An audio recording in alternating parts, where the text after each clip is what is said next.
Pagbasa mula sa ikalawang aklat ng Makabeyo. Noong mga araw na iyon, may isang matanda at iginagalang na guro ng kautusan, siya si Eleazar. Nakatuwaan nilang siya ay pakanin ng baboy, kaya't pinilit siyang magbuka ng bibig. Sa pag-iwas niyang makapitan ng kasamaan, pinili na niya ang mamatay na marangal. Kaya't ang pagkaing pilit na isinubo ay kanyang iniluwa. Pagkatapos, siya na ang kusang lumapit sa inihandang pagpaparusahan sa kanya. Ipinakita niya na dapat maglakas loob ang sino man na tumangging kumain ng pagkaing labag sa kautusan, kahit ito'y mga hulugan ng kanyang kamatayan. Ang mga napag-utusang magbigay kay Eleazar ng pagkaing labag sa kautusan ay dati na niyang mga kakilala, kaya't dahil sa pagmamalasakit nila kay Eleazar, kinausap nila siya ng lihim. Pinapaghanda nila siya ng karning hindi ipinagbabawal, at ipinayo na magkunwari siyang ang karneng baboy na ibibigay sa kanya ang kakanin niya. Ngunit ang totoo, ang dala niya ang kanyang kakanin. Sa paraang ito, maliligtas siya sa kamatayan.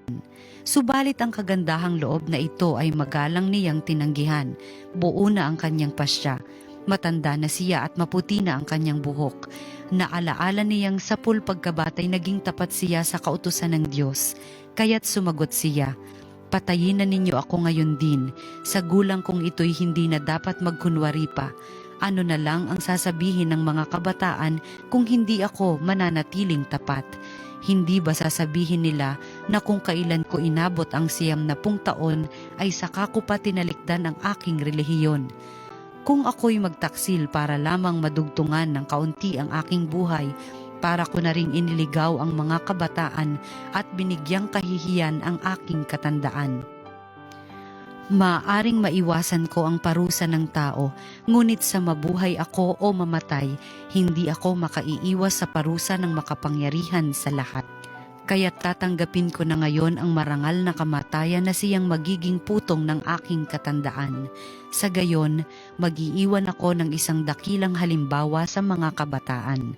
Ang marangal at buong pusong paghahandog ng buhay alang-alang sa banal na utos ng Diyos." Matapos niyang sabihin ito, lumapit agad siya sa inihandang pagpapatayan sa kanya. Ang mga kaibigang nagmalasakit sa kanya ay nainis na rin. Para sa kanila'y kaululan lamang ang mga sinabi niya, kaya't ginulpi nila siya hanggang sa mamatay. Ngunit bago nalagutan ng hininga, sinabi ni Eleazar, "Ang Panginoon ang nakababatid ng lahat. Alam niya ang katakot-takot na hirap na tiniis ko sa pagpaparusang ito, kaya't ito'y maaaring maiwasan ko. Alam din niyang maligaya kong tiniis itong hirap dahil sa aking pagmamahal sa Kanya." Namatay nga si Eleazar, ngunit siya'y nag-iwan ng isang halimbawa ng pagiging uliran sa tapang at di malilimutang katangian ng pag-uugali, hindi lamang para sa mga kabataan, kundi para rin sa buong bansa. Ang salita ng Diyos. Ako'y itinataguyod ng aking Panginoong Diyos. O Panginoon ko, kay raming kaaway, sa abang lingkod mo ay kumakalaban, ang palagi nilang pinag-uusapan, ako raw o Diyos, di mo tutulungan. Ako'y itinataguyod ng aking Panginoong Diyos. Ngunit ang totoo sa lahat ng oras, iniingatan mo at inililigtas. Sa aki tagumpay ang iginagawad, mahina kong loob ay pinalalakas, kaya ikaw, poon, ng aking tawagan, sinagot mo ako sa bundok na banal. Ako'y itinataguyod ng aking Panginoong Diyos. Ako ay humimlay, agad nakatulog, ligtas na nagising ang iyong kinupkop. Libo mang kaaway, wala akong takot, humanay man sila sa aking palibot. Halika o Diyos, iligtas mo ako, lahat kong kaaway ay pasukuin mo. Ako'y itinataguyod ng aking Panginoong Diyos. Ang mabuting balita ng Panginoon ayon kay San Lucas. Noong panahong iyon, pumasok si Jesus sa Jericho at naglakad sa kabayanan. Dooy may isang mayamang puno ng mga publikano na nagngangalang Zakeo, at pinagsikapan niyang makita si Jesus upang makilala kung sino ito. Ngunit siya'y napakapandak at dahil sa dami ng tao, hindi niya makita si Jesus. Kaya't patakbo siyang nagpauna at umakyat sa isang puno ng sikomoro upang makita si Jesus na nagdaraan doon. Pagdating ni Jesus sa dakong iyon, siya'y tumingala at sinabi sa kanya, "Zakeo, bumaba ka agad, sapagkat kailangan kong tumuloy ngayon sa bahay mo." Nagmamadali siyang bumaba at tuwang-tuwang tinanggap si Jesus. Lahat ng nakakita nito ay nagbulong-bulungan. Nakikituloy siya sa isang makasalanan, wika nila. Tumayo si Zakeo at sinabi, "Panginoon, ibibigay ko po sa mga dukha ang kalahati ng aking ari-arian, at kung ako'y may nadayang sinuman, 4 na ibayo ang isasauli ko sa kanya." At sinabi sa kanya ni Jesus, "Ang kaligtas ay dumating ngayon sa sambahayang ito. Lipirin ni Abraham ang taong ito, sapagkat naparito ang anak ng tao upang hanapin at iligtas ang naligaw."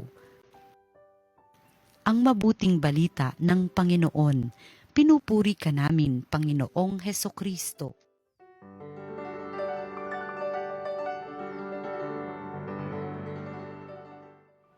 Mga kapanalig, narinig po natin ang mabuting balita para sa Martes na ito, ang ika-33 linggo sa karaniwang panahon, 33rd week on the ordinary time.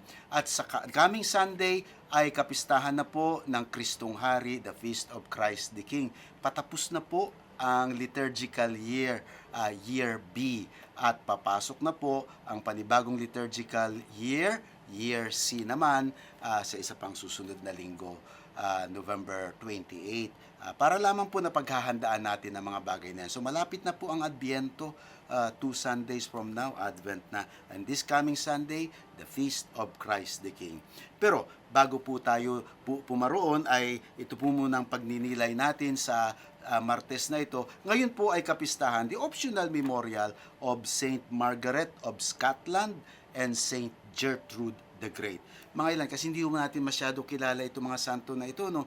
But they're very traditional, they're very famous in Europe, but not here to us in Asia or in the Philippines. Pero just a little bit, itong si Saint Margaret of Scotland is an English princess and the Queen of Scotland, na marami siyang naitulong sa pagpropagate o pagpromotion ng simbahan doon sa England and Scotland.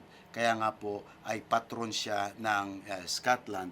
At ito naman po si Saint Gertrude ay kilala po natin dahil sa kanyang debosyon sa Sacred Heart of Jesus, yung tamang pagdedebosyon sa Sacred Heart of Jesus. Pero ngayon po ay sa amin mas makilala namin siya because of the prayer for the poor souls in purgatory, and we call it the prayer of Saint Gertrude for the poor souls in purgatory. Kung mariresearch ninyo ho yan, maganda hong panalangin yan para sa mga kaluluwa sa purgatorio. And I'm sure ang mga yumao po ay maaalala naman tayo sa kanilang pagdarasal at pagproprotect sa atin.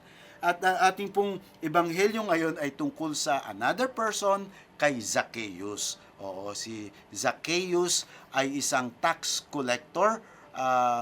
So as a tax collector during that time, imagine po natin mga kapatid, he's probably one of those hated in the community. Alam niyo po, yung medyo may parang sa barangay may isang tao diyan na hindi gusto ng lahat ng tao. Can you remember some of them? Maybe you have the face, you have the name ng mga tao na hindi gusto ng community. Zacchaeus was one like that. Number 1, mayaman siya. Pero kaduda-duda kung saan nanggaling ang kanyang yaman dahil siya ay tax collector. So malamang siya ay kumukupit, siya ay corrupt. Posible, hindi naman po natin hinuhusgahan kaagad, but it's one of those things na people might not like Zacchaeus. And yet, Jesus chose to look up to Zacchaeus na gusto siyang makita nandun sa puno, and says, "Zacchaeus, I want to stay in your house today." You know what that means, dear brothers and sisters? Yung kontrabida sa community, yun pa ang dinalaw ng ating Panginoon. But not because of favoritism. Because alam niya siguro, alam ng ating Panginoon, of course, kilala ng Panginoon ang nilalaman ng ating puso, ang ating buhay. And so, he wanted to go and visit Zacchaeus to convert him. Kaya nga ating ebanghelyo is about the transformation of this man from being a sinner, from being an outcast, no, from being one that is hated in the community, and Jesus brought him back. Kasi minsan bilang tao po, minsan pag may mga tao na hindi natin gusto, ay sana lumayo o wala na tayong pakialam sa kanila. Yun po ang natural na attitude natin. Hindi po ganun ang ating Panginoon. Bagkus kung sino yung nakita niya na medyo nagkakamali, para maituwid niya, para maibalik niya sa fold. At ganun na nangyari kay Zacchaeus. And because of that, ayon sa kwento, natuwa siya sa kanyang transformative meeting, encounter with Jesus. Kaya sabi niya, ay, kalahati po ng aking yaman ay ibibigay ko sa mahirap. At kung meron man akong nadaya, at least binamin niya na, no? Kaya mahalaga din nung umaamin siya. At kung meron man akong nadaya, ay ibabalik ko ng ikaapat na times pa, 4 times more. So, there was a conversion, a change in the life of Zacchaeus. Kaya, let's not give up on people. God has not given up on us. Jesus is not giving up on us. Kahit na madalas tayong nagkakamali at nagkakasala. And so, let's also treat the same way to other people. No? Na let's not give up on them and always try to reach out na baka sila ay pwedeng magbago din at ma-realize nila ang kanilang pagkukulang at pagkakamali.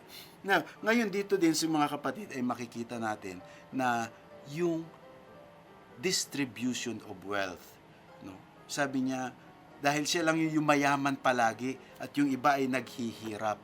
And the same sa ating panahon mga kapatid, ay andyan pa rin yung unjust distribution of wealth. Hindi pa rin pantay. Sabi nga, ang yumayaman, maybe hindi dahil sa kanilang pagkukulang o pagkakasala o pagkakamali, ang mayaman ay yumayaman ng yumayaman pa. Maybe dahil mas magaling sila sa negosyo kaysa sa atin. At ang mahirap naman, ang mahirap naman ay lalong nalulubog sa kahirapan.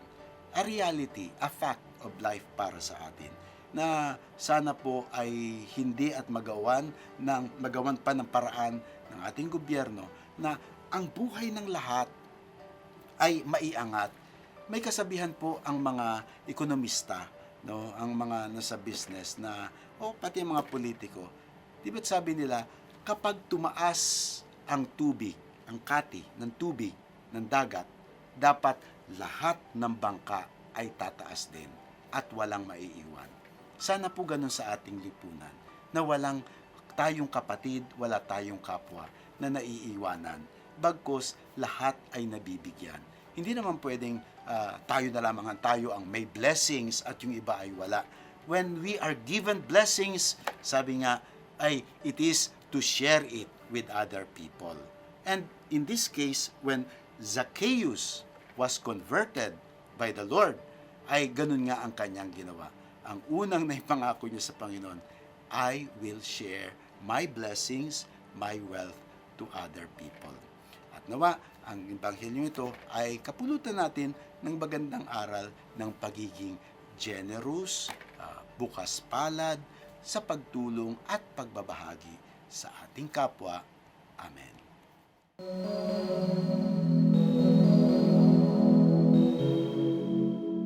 Mga kapanalig, mga kapatid kay Kristo, ngayong Nobyembre po ay ating inaalala at pinagdarasal ang mga kaluluwa ng mga yumaong Kristiyano. Kaya nga po, dito sa TV Maria Fields ay atin din pong ipinagdarasal ang mga intensyon para sa mga kaluluwa na inyong ipinadala sa aming Facebook page. Kaya't ipagdasal po natin sila ng sabay-sabay. Mahal naming Ama sa Langit, Ikaw ay mapagpatawad. Nawa ay tanggapin mong aming panalangin para sa mga kaluluwa ng aming mga mahal na yumao na ngayon ay nasa kabilang buhay na. At para sa mga kaluluwa po sa purgatorio, nawa po ay mabilisin ninyo ang kanilang paglilinis nang sa ganon ay mapabilis din ang kanilang pagpasok sa iyong kaharian. Nawa buksan mo ang pintuan ng langit upang matamasa na nila ang kapayapaan at kaligayahan sa piling mo ng mga banal at ng mga anghel sa pamamagitan ng dakilang pangalan ni Jesucristong aming Panginoon. Amen.